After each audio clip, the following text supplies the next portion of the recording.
Development, Preet Gill. Preet.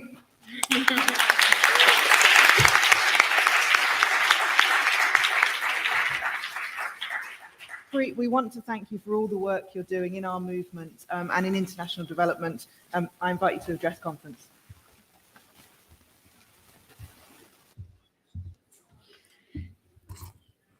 Thank you so much, and it's absolutely wonderful to be here, and what an honour it is to speak to you today in this policy debate on international development. I'm proud to serve as chair of our Cooperative Party's parliamentary group, also to champion our values and priorities in Parliament. Friends, Britain has never needed the values of our cooperative movement more than we do now. Over the past 2 weeks, the stark economic choice facing Britain has become crystal clear. Yes, Liz Truss and Kwasi Kwarteng have crashed the economy through sheer incompetence. But at Tory party conference, they also doubled down on their dangerous ideology. More of the failed trickle-down economics that got us into this point in the first place, more deregulation, more attacks on the environment and basic labour rights, more wealth handed over to energy bosses and their hedge fund backers, all at our expense. Contrast that with what we heard from Keir Starmer and Rachel Reeves, a plan for real green growth, an industrial strategy and a climate investment pledge that will produce jobs right across our country, and a new public-owned energy company, Great British Energy, giving British power for British people. The next election offers a fundamental choice about our economic model, about who owns and runs our businesses, and about whether it is for people and the planet or just profit. But friends, the choice now at hand is not only about Britain. The truth is that we need a fairer, greener economy all around the world. Britain's strategy for international development must be central to that. Our cooperative movement has always stood up for international justice. Often, we have led the way, arguing for fairer global trade and taxation, bringing to life practical solutions like the fair trade mark, combating modern slavery and improving supply chains, and always making the powerful case for community ownership. Imagine the greener, fairer world of the future, and you might think of something newly created or yet unformed. But with 280 million employees and 1.2 billion members in cooperatives around the world, the future is already here. Under the last Labour government, the Department for International Development recognised the role that cooperatives played and supported their development all around the world. And the next Labour government will do so again. Friends, let's be under no illusions. Two weeks ago, at the Labour Party conference in Liverpool, David Lammy and I spelled out the scale of the challenges a Labour government will inherit. The world is facing a perfect storm of crises.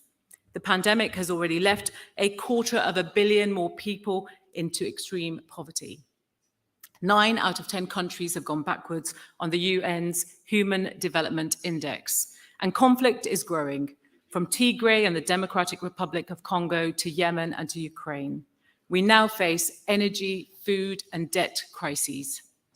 And overshadowing us all is the climate emergency. And we've all seen the appalling droughts in East Africa and the unimaginable floods in Pakistan.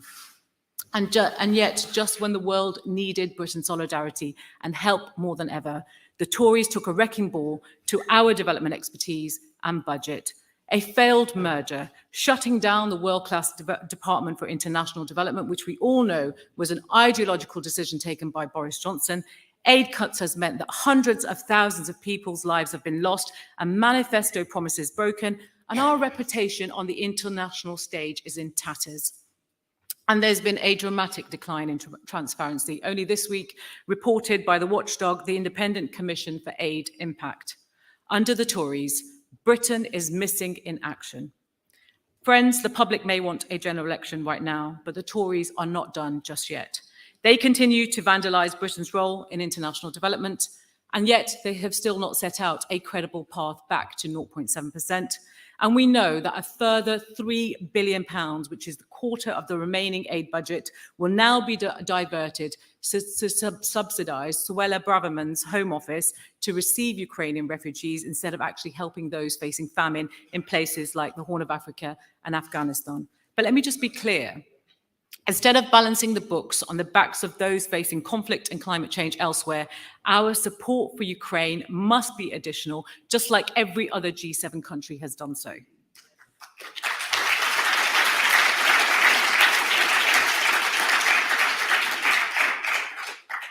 And this summer, Liz Truss launched a long-awaited new international development strategy. It will take Britain in a fundamentally different direction. It is worth dwelling on this for a moment because it decides what they spend our taxes on and what they actually do in our name. Before the strategy came out, I set out 5 basic tests that would allow Labour to support it. Firstly, after the shutdown of DFID, was it serious about restoring Britain's development expertise? Second, would it provide the resources needed and return the United Kingdom to 0.7%? Third, was it serious about targeting aid to those most in need? Fourth, given the war, the pandemic and climate emergency phase, would it actually protect climate, health and conflict as priorities? And finally, would it make the long-term positive case for development?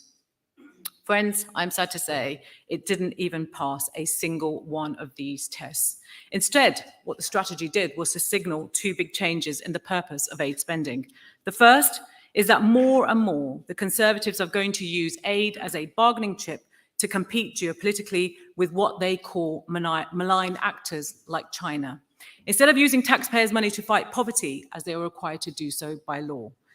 In an increasingly multipolar world, they have somehow decided to imitate those with whom we disagree. Where we choose more collaboration, they choose more competition. And where we choose internationalism, they choose isolationism.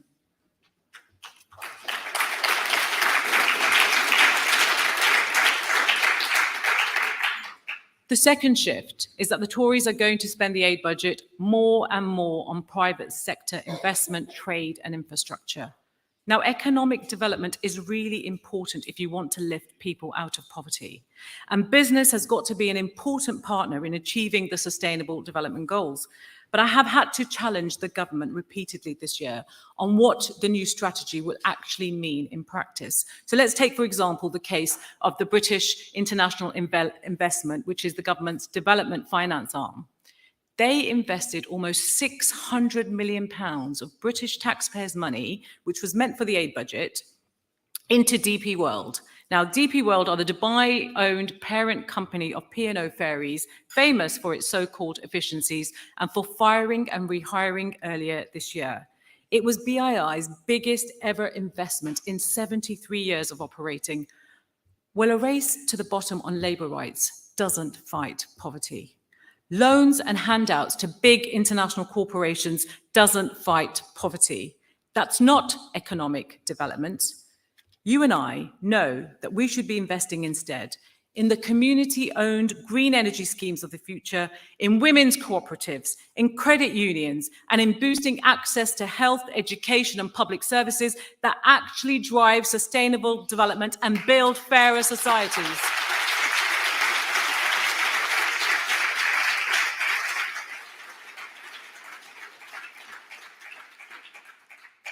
Friends, at the heart of all of this is a choice about what international development is for. Yes, undoing the Tories' damage will be the immediate task that falls to the Labour and cooperative parties in government. At Labour Party conference, David Lammy and I started to set out how we will actually do that. We will restore the UK's commitment to spend 0.7% of national income on international development. Keir Starmer spoke clearly about the failure of the merger and his commitment to bring back an independent development department. In the new policy proposals that you are putting forward today, it is hugely significant that you are welcoming Keir's pledge to by making the argument for, and I quote in the document, re-establishing an independent cabinet-level ministerial department.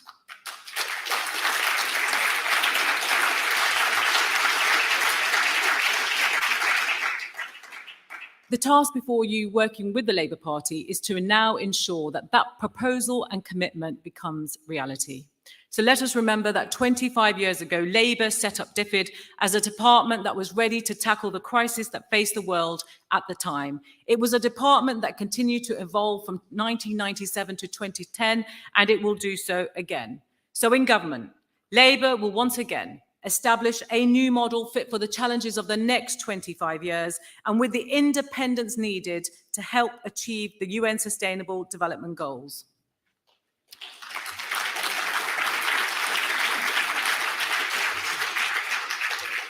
David and I have already set out the importance of combining development and climate. So our task together is to shape that model, what it would look like, building on already what we have announced at conference. And because the climate emergency is the greatest threat facing humanity in the coming decades, Labour will adopt a green development policy. And that is why we will legislate to make sure that as a priority, Britain's aid budget helps address climate change.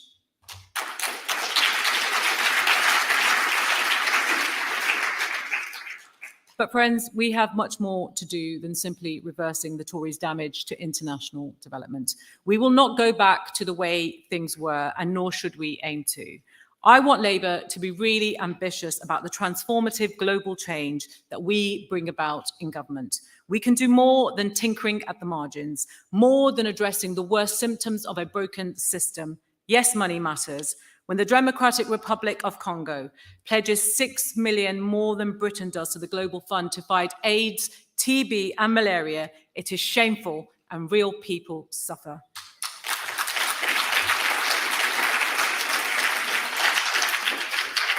And a return to 0.7% will mean millions more lives changed and saved.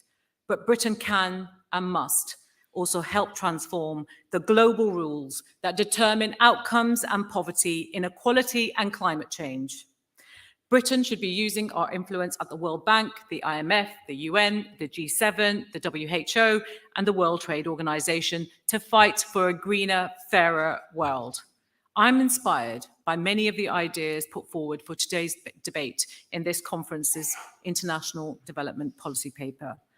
Levelling the playing field with fairer trade and taxation rules, fighting for climate justice as the green transition gathers pace around the world, equal access to vaccines so that we never again have a pandemic in which pharmaceutical bosses make obscene amounts of profits while billions suffer and the global economy fails to recover.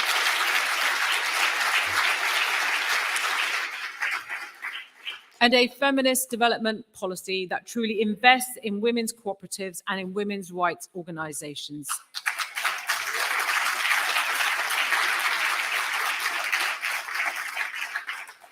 As we shape our model for international development between now and the next general election, we will need these ideas and more. So help us create and deliver that vision. And can I just thank our cooperators on what an excellent policy proposals you have put forward for development. It really gives me such great heart and inspiration. So I just want to say a huge thank you to you all.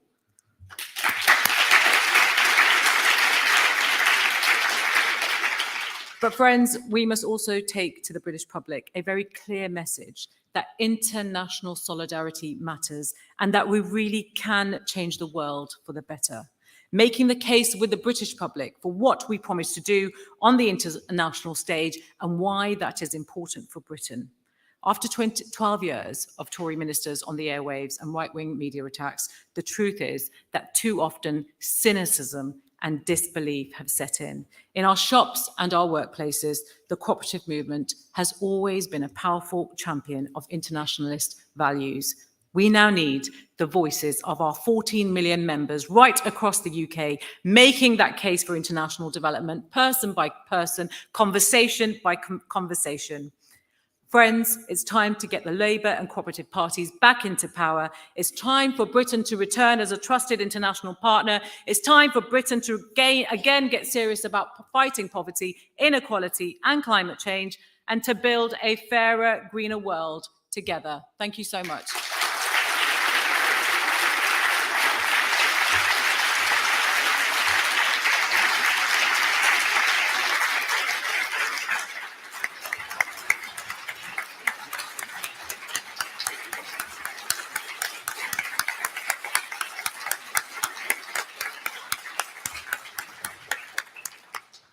Thank you, Preet, for your rousing speech. It's always hugely important to me to hear our politicians, our Labour and cooperative politicians, talk about not only the value of improving the devastation that this current government has done in our country, but also reflecting that overseas. So thanks so much. We'll now move on to our debate.